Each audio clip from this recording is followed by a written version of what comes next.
E tamo aí de novo, né? Mais um assunto pra gente poder falar aqui sobre o Estado.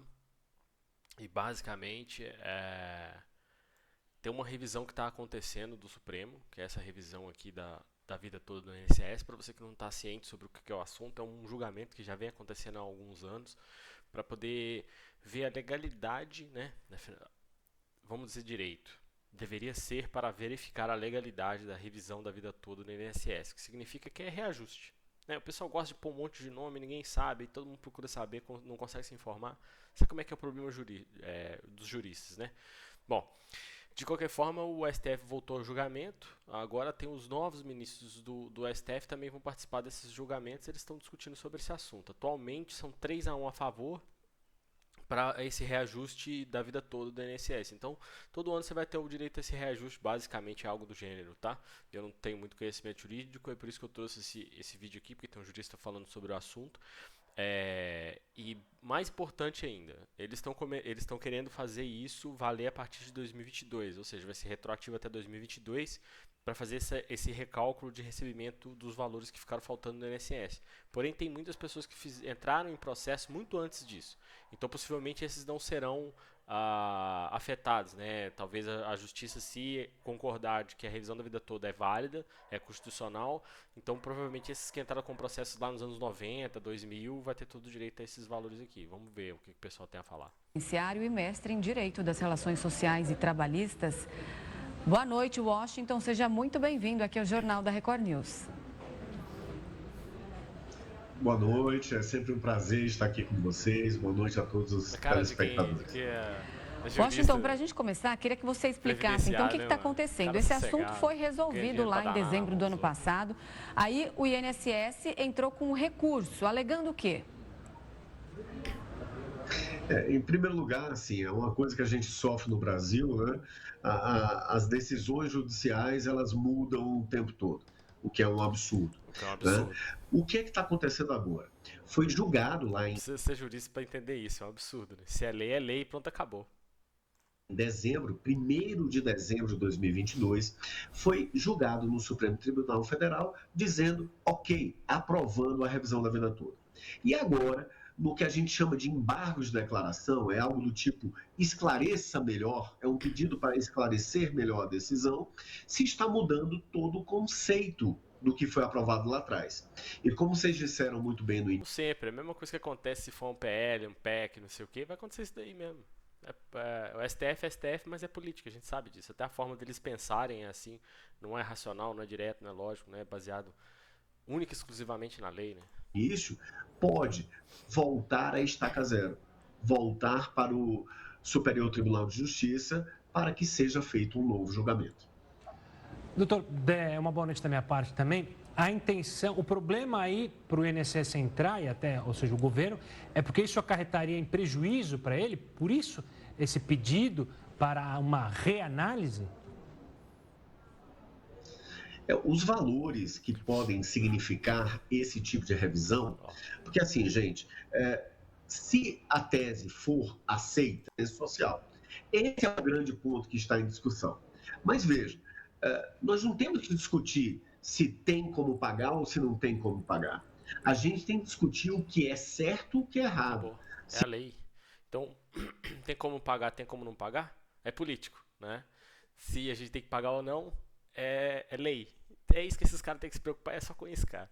Tipo, a vida deles era pra ser complicada, mas bem mais simples do que ela realmente é. E eles complicam muito mais do que precisaria, sabe? O Brasil é assim... Se tem direito ou não tem direito.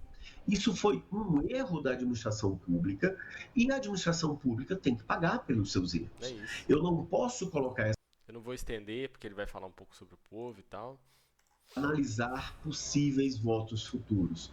As coisas têm mudado demais. Agora, o voto do ministro Zanin, e seguido pelo ministro Barroso, ele foi um voto que se pegou a certas tecnicidades, detalhes pequenos do processo judicial. Para rever o E mesmo processo. pela falta de um ou outros desses detalhes, na visão deles, isso teria de voltar ao Superior Tribunal de Justiça. Sabe, Você vai ficar enrolando isso daí e tal. E é tudo por uma questão política, a gente sabe disso. E até por isso que eu tô, não só por isso que eu tô trazendo, é claro que é uma utilidade pública saber sobre isso daqui, mas, pô, né? Você vê que o viés é político, é uma coisa assim, vamos fazer oneroso, demorar um pouco mais, para que as contas públicas não sejam afetadas de forma direta, que o governo atual não seja afetado por questão desses gastos, porque o reajuste do INSS é um reajuste que vai ser relevante, né? É um gasto relevante para o governo. Gente, como é que ocorre? Você primeiro discute isso lá na vara, lá perto da tua casa, vara. Tá explicando o procedimento, você tem que ir na vara, depois TRF, depois STJ, depois STF, né? TRF. Se vai recorrer ao Supremo Tribunal Federal e aí começa tudo do zero. O que é muito estranho, assim, porque esse tipo de decisão, revisão da vida toda, primeiro que é uma coisa administrativa, né? Quem tem que definir isso daí?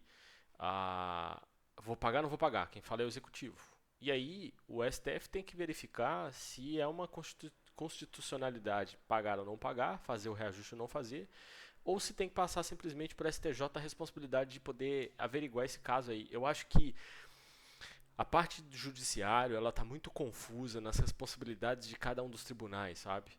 Parece que todos os tribunais tratam de todos os assuntos. E isso é uma burocracia que acaba causando muitos problemas. Porque aí você fala, claro que para você chegar a uma conclusão, uma decisão, primeiro que você tem a lei, então já é um ponto bem exato, né?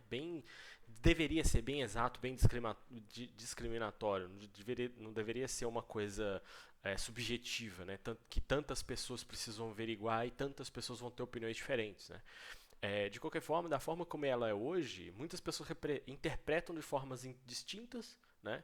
Não existe uma ligação ao cerne da questão, ao que precisa ser de fato avaliado. Eu acho que falta muito isso e começa a burocratizar, né? Começa assim, forma de dizer, mas a vida toda no Brasil foi assim, tem essa burocratização desnecessária da lei, que pode se chegar a uma conclusão óbvia, né? Vou dar um exemplo rápido aqui, por exemplo, crime flagrante.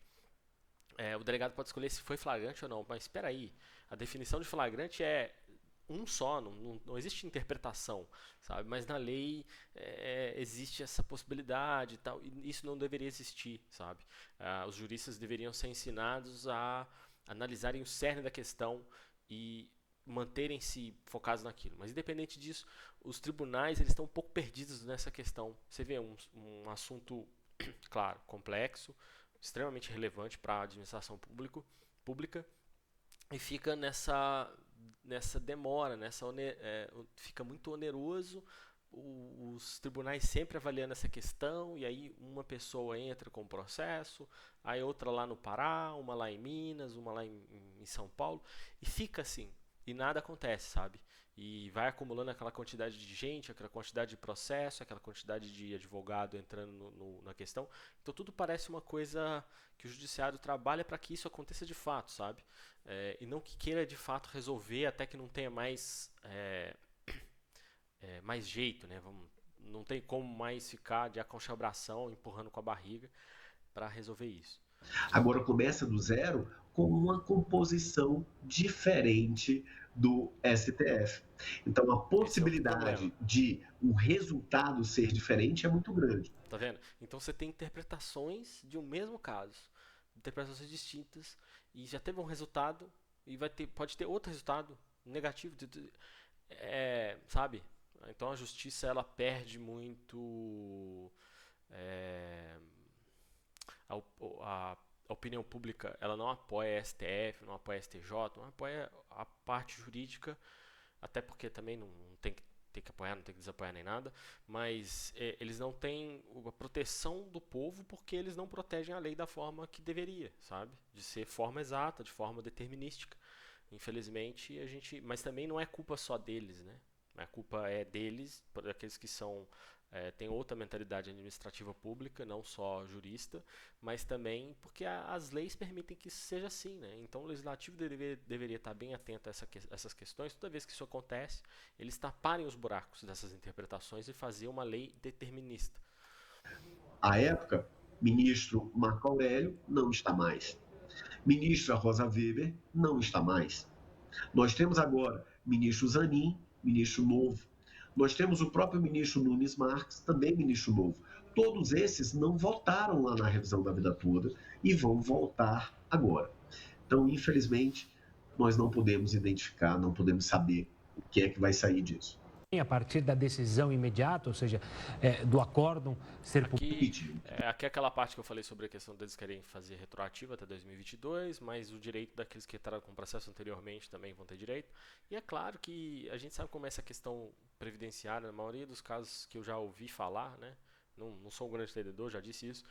Na maioria dos casos, o pessoal entrava com o processo depois e falava, pô, mas eu tô no INSS desde, sei lá, 2010, eu não tenho direito, qual é e tal, o direito tem que ser igual para todos. Aí começam as discussões judiciais, né?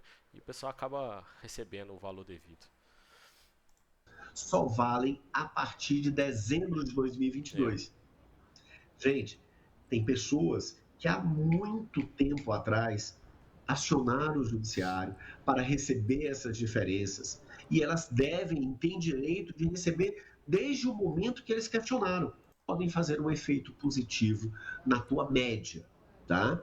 Então, isso não é coisa para amador. Você deve procurar um advogado, uma advogada de sua confiança, para que ele possa analisar a situação, é vantajoso ou não. Uma notícia dessa, aí todo mundo sai correndo, corre, vai, procura um, procura outro, às vezes uma pessoa não devidamente qualificada e acaba tendo um prejuízo enorme para si mesmo. Isso aí é um problema sério, né? Para você buscar o seu direito, você tem que pagar. E deveria ser o contrário, né? Você não deveria pagar para buscar o seu direito. Aliás, o seu direito deveria ser protegido por lei, pela Constituição. A Constituição deveria proteger o seu direito a ter os seus direitos respeitados, né? Então, isso é meio complicado também, né? Vamos entrar nisso daqui, é uma discussão complicada, complexa. Afinal de contas, advogado é uma profissão e por profissão ele recebe um pagamento. E não está nada errado ele cobrar, né? Os moldes da sociedade de hoje é assim. Porém, o direito deveria ser protegido, independente se você tem um representante legal ou não. E o conhecimento das leis passa muito pelas pessoas que têm a interpretação do texto complexo que as leis são colocadas. E eu ouso dizer que isso é intencional, até para você não ter a facilidade para você resolver as suas próprias pendências perante a justiça, os seus direitos e deveres, de forma simples, você ser dependente de uma pessoa. Isso é complicado, é um assunto para talvez um próximo vídeo. Mas é isso, eu queria trazer sobre essa questão da revisão da vida toda do INSS. E é isso, falou e até o próximo. Curtiu política e não sei o que? Coloca aí, se inscreve, curte e compartilha. É isso, valeu.